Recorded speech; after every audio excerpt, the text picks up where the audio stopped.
with the next topic called as long channel IV characteristics. Basically, I hope you have understood what is the meaning of a channel. The distance between the two terminals, N, either it is N type or P type, that is the distance between the source and the drain is considered here as a channel. And initially when the channel is long, in the sense the conduction is nil. So initially when you give appropriate voltages, that is the gate voltage, the distance, the whatever is the distance between the source and the drain will undergo a procedure in three different modes, like the accumulation mode, inversion mode, and linear mode, and finally into saturation mode. So the channel is getting created. So once the channel gets created, initially there is no any conduction, and therefore the current flow is zero. The current starts flowing only when you give a small amount of positive gate voltage, and the gate voltage should be given in the range it is slightly greater than the threshold voltage. I have already defined what is the threshold voltage. If it is an NMOS device, it is considered to be 0.2 VDD. Whatever is the VDD you are considering for your circuit, the value of the voltage considered as the supply voltage VDD can be in the range of 30 volts, and it has been reduced to 15 volts, it has been reduced to 9 volts, it has been reduced to 6 volts, 5 volts, 3 volts, 1 volts. So like this, the different voltage ranges are like this, and nominally if I consider it as 5 volts, 0.2 VDD happens to be 1 volt. So when I give a small gate voltage, the gate attracts the carriers, that is the electrons present in the substrate, and as a result there is a attraction between the positive voltage, the positive charge carriers in the polysilicon region, and the region in the substrate, the uppermost region in the substrate becomes negative, and there is an attraction. So the channel in this area, the ions are accumulated. Next, the electrons drift from source to drain. So when will the electrons move from source to drain? When you give a slightly greater voltage. So when you give VGS slightly greater than the threshold voltage, there is a possibility of the channel getting opened, and the current starts flowing only when you give appropriate drain voltage. So when you give drain voltage VDS less than VGS minus VT, when you give drain voltage VDS less than VGS minus VT, the charge carriers move from source to drain, and initially the region towards the drain is slightly depleted, and how much current flows in this particular channel depends on how much voltage has been applied. So the relationship between the current and the voltage is linear, they are directly proportional, and that is the reason the graph or the characteristics exhibits a linear region in the characteristics, and the amount of proportionality between the current and the voltage is direct.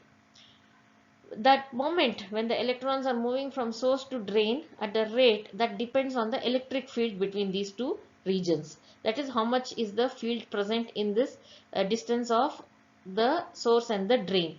Therefore that in turn is given by this formula, which is dependent on the charge on each plate of the capacitor.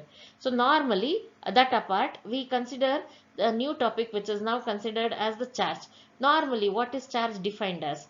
Charge is defined as Q, it is symbolically represented as Q. Q is equal to CV. So what is C here and what is V here?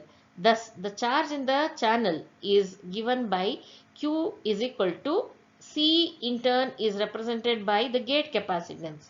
So the capacitance, I already have told you, if the polysilicon behaves as I had shown you like this, if the polysilicon is conducting and the semiconductor is also conducting, and in between you have the oxide, the representation of the oxide is like this. So this merely behaves as a capacitor. I have already told you, since it is appearing at the gate region, this is called as the gate capacitance CG. So that is what has been shown here, because it is near the gate. How much ever voltage you are applying and the distance between the source and the drain is dependent on this capacitance, and it is indicated as CG. And V, what is the voltage? That V is dependent on VGS. VGS here is nothing but the amount of the voltage attracting charge to the channel beyond the minimum required to invert from P to N. So the channel completely changes from P to N, right? Because of the three different stages of charge accumulation, inversion, depletion, and finally the channel breaks open. So that is the voltage, which is VGS minus VT. So this is how please remember this formula. Q is given by Cg into VGS or VGC referred by the author here minus VT. So we can model the gate as a parallel plate capacitor. Already I have told you, gate can be, CG can be considered as a parallel plate capacitor with capacitance proportional to area over thickness. Now what is CG? Since Cg is considered here as a capacitor, what is the formula for capacitor normally? What have we conventionally understood? It is given by epsilon naught, epsilon r A by D. I hope you remember this formula. This is the conventional formula given for capacitance. Now, if the gate, because it is the gate consideration we are doing with, and if the length is L and the width is W and the gate oxide thickness is Tox, so D can be replaced with Tox? Definitely yes, right? D can be replaced with Tox, that is the distance. And area, when you consider a channel like this, this is of width W and the length is L. So this is a rectangular structure and therefore area can be considered as W into L. So area is replaced with this. I hope this is clear. And epsilon naught is replaced as it is, and epsilon r is the permittivity of that particular medium, and whatever is the medium, it is the oxide, so epsilon r is replaced with Kox. So Cg can be given as Kox epsilon naught WL by Tox. This in turn can be further defined as epsilon naught ox is replaced as it is, WL and Tox, and Kox can be replaced as Cox. It is the capacitance existing in the oxide layer. So this together can be given as Cox W by L. So when you look into this, epsilon naught is the permittivity of free space given by 8.85 into 10 power minus 14, and the permittivity of SiO2 is Kox, which is 3.9 times as great, and this can be generally defined as Cox. So this is the representation for Cg. So Cg can as well be written as Cox W into L. Alright, because epsilon naught ox and Tox is represented as Cox. Now we further go into the next version where the carrier in the channel. What is the carrier? Carrier is either the holes or the electrons. Since we are considering NMOS, the carrier here is electrons. And the acceleration, the carrier in the channel is accelerated to an average velocity. So the electrons move with one particular speed, with one particular velocity, and that speed is completely dependent on the electric field. So what is that electric field? The field which exists between the source and the drain. Therefore, the velocity is given, or whatever is the velocity is directly proportional to the electric field. Velocity of electrons. In this case, velocity of electrons is proportional to the electric field. And if you want to remove the proportionality constant, proportionality symbol, you have to replace it with a constant. So the constant here is called as mu. So mu here is called as mobility, and this is how we have got the formula that velocity is equal to mu into E, where mu is the mobility and E is the electric field. And as per the research, scientists have given us the mobility of electrons in an NMOS transistor with low electric field, very nominal electric field, is said to be 500 to 700 centimeter square per volts. So this is the mobility of electrons. Now, what is the relationship? For your information, mobility of electrons is much higher than the mobility of holes. So mobility of electrons is 2.5 times greater than the mobility of holes. So that is the reason PMOS transistor is normally not considered, because the movement of the charge carriers is slow when compared to electrons by 2.5 times.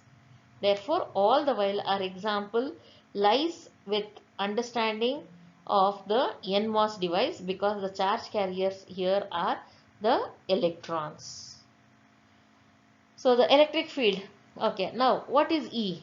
In order to derive for further representations, we just now understood the mobility is given by mu into E. What is E? Electric field is given by the voltage difference between the drain and the source divided by the channel length. So this is the representation for E. E is equal to VDS by L. Next, so we have the representation for electric field, which is given by VDS by L, and the time required for the carriers to cross the channel is given by L by V. Yes, definitely it depends on the velocity to move from, as I have already shown you, this is your source, and this is your drain. So this is your L. This is your length, channel length, and that the movement of the electrons completely depends on the length, and it also depends on the velocity at which it is moving. And this whole, the duration to make the electrons flow from source to drain is completely dependent on the parameter called as the length and the velocity, which in turn is given by length by V. So this is how the relationship lies here. So the current between the source and the drain is nothing but, okay, now if you consider what is current given as, current is given by Q by T, is the charge in the channel divided by the time required to cross. So it is given by Q by T, where T is nothing but L by V. So that is how it is represented. And Q, we already have represented it as in the previous slide, mu C ox W by L. W by L, and if you represent the length is also there, and if you just do the working for this, finally you will be left out with beta VGT minus VDS by 2 into VDS. And now, when is the channel pinched off? When you give a high drain voltage, such that when VDS is greater than VGS minus VT, very much higher strong drain voltage, the channel gets pinched off, and there is no effect of the drain voltage on the current, and therefore the current, whatever was existing earlier, the same current circulates, and that is considered as the saturation current. So when it is in saturation, VDS is considered as VD sat, and subsequently the equation becomes like this. So substituting VGT as VD sat, you get the expression like this, and this is the different expressions of current as per the different regions. So initially in cutoff there is no current, therefore IDS is equal to 0, and in linear stage IDS is given by beta into VGT minus VDS by 2 into VDS. So students, as if it is per students, the right now the syllabus restricts us to understand only the formula. If you are still interested in the scope of derivation, you can have a reference with different textbooks. One is the Razavi textbook, and the other one in detail. Razavi gives you this explanation. At the same time, even the referred textbook by Neil West also gives, but again there is not that much clearance with respect to this formula. So you can refer higher end textbooks, which is Razavi. And saturation current is given by beta by 2 into VGT whole square. So this is the current expression as per the different regions. So let us now try to solve a problem. Normally these are question paper problems. So let us consider an NMOS transistor in 65 nanometer process. With so what exactly you mean by 65 nanometer? The channel size is 65 nanometers. And the process, whatever is the fabrication process, see to it that the channel length remains 65 nanometer during fabrication. So anyhow, that is not a parameter to be considered here, but just a procedure has been given, which process has been followed with a minimum drawn channel length of 50 nanometer. So here the length is 50 nanometer, and lambda here is considered to be 25 nanometer. Initially lambda was micrometers, but now as per the nanometer procedures, lambda value turns out to be 25 nanometer, that is 2.5 times we will have this channel size. And W by L is considered, width is 4 and L is 2 lambda, W by L lambda, therefore they have the ratio as 2. And the gate oxide thickness is 10.5 angstrom units. Estimate the high field mobility of electrons. Estimate the high field mobility of electrons to be 80. Okay, mobility of electrons is considered to be 80 centimeter square per volts at 70 degrees Celsius, and the threshold voltage is 0.3 volts. So plot IDS versus VDS for VGS, different VGS values using a long channel model. Okay, so what is it you are supposed to find out is, you need to get the when you want to plot, you need to get the different IDS values and for the respective different VDS values with respective to VGS. So we will be considering here the formula beta is given as mu Cox W by L.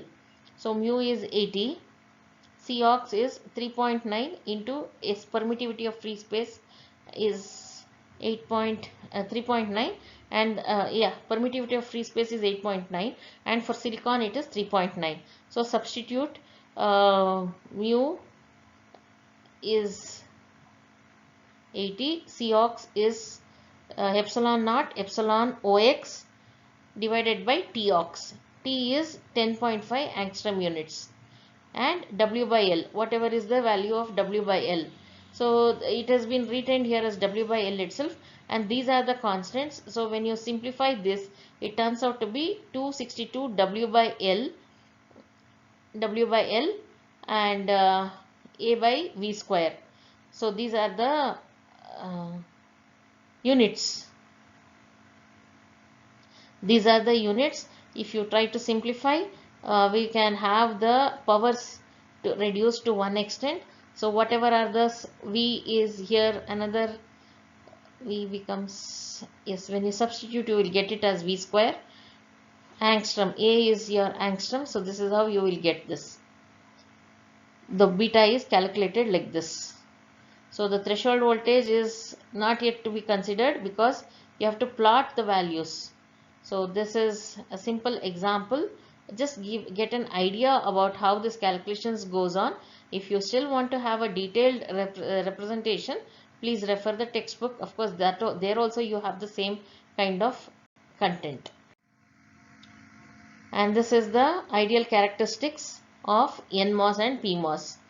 So for different values as shown here, you have 0 current, 50 microamps, 100 microamps and 150 microamps, and 0.2 volts, 0.4 volts, 0.6 volts, 0.8 volts and 1 volts. So this is how the characteristics goes on for different VGS. So the first graph is for 0.4 volts of VGS, 0.6, 0.8, 0.1. This is for your NMOS. So NMOS characteristics lies in the first quadrant. PMOS characteristics lies in the third quadrant. It is always contradictory. So first and third are the contradictory characteristics, and this is the representation of NMOS and PMOS. And the IV characteristics of NMOS in detail, if you split, you can have a look at this. So for higher gate voltages, current increases linearly. Higher gate voltage, you can see the linearity is increased. For smaller gate voltage, the linearity is reduced. So as VDS reaches saturation, so this is where saturation is got.